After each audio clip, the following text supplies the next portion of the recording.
दोस्तों, यूएनएससी में भारत ऐसी आग लगा देगा, किसी को उम्मीद नहीं थी। भारत ने तो वीटो पावर रखने वाले देशों की लंका लगा दी।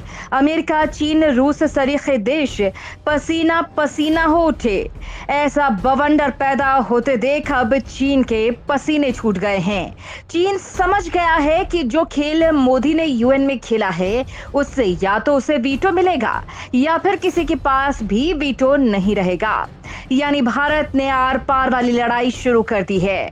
और इससे सबसे ज्यादा अगर किसी देश पर प्रभाव हुआ है तो वो है चीन, जिसके बाद चीनी हुकूमत में आपात मीटिंग्स का सिलसिला चल पड़ा है।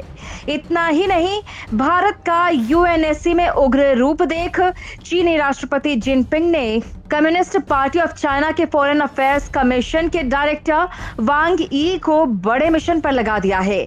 वांग यी ने भारत के एक्शन के बाद तुरंत प्रभाव से यूएनएससी में रिफॉर्म को लेकर ताबड़तोड़ मीटिंग्स की है। संयुक्त राष्ट्र में भारत के वीटो को लटकाने के मामले पर टीम इंडिया ने 26 अप्रैल को बहुत ही बोल्ड और स्ट्रॉन्ग रिएक्शन दिया।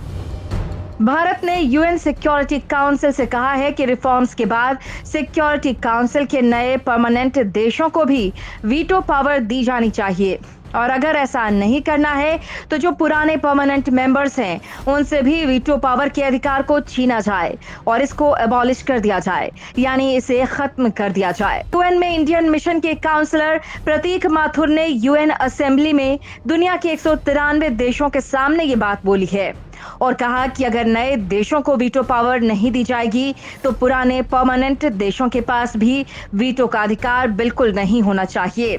वीटो के सवालों समेत यूएनएससी में सुधार के सभी पहलुओं पर व्यापक तरीके से फैसला लिया जाएगा।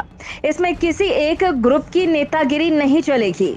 मतलब भारत का इशारा क्लियरली चीन की ओर था, जो बार बार भारत के आगे अड़ंगा लगाता है। भारत ने वीटो देशों की दादागिरी पर एक बार फिर बमबारी करते हुए कहा कि वीटो यूज करने का स्पेशल पावर केवल 5 देशों के पास है, जो बाकी देशों के संप्रभु समानता की अवधारणा के ही खिलाफ है। लिहाजा या तो अब P5 से वीटो का अधिकार छीन लिया जाए और सभी फैसले 193 सदस्य देशों की वोटिंग के आधार पर हों, या फिर नए देशों को वीटो देकर इस संस्था में सुधार किया जाए। संयुक्त राष्ट्र में बड़ा बदलाव लाना अब भारत की विदेश नीति का हिस्सा बन चुका है।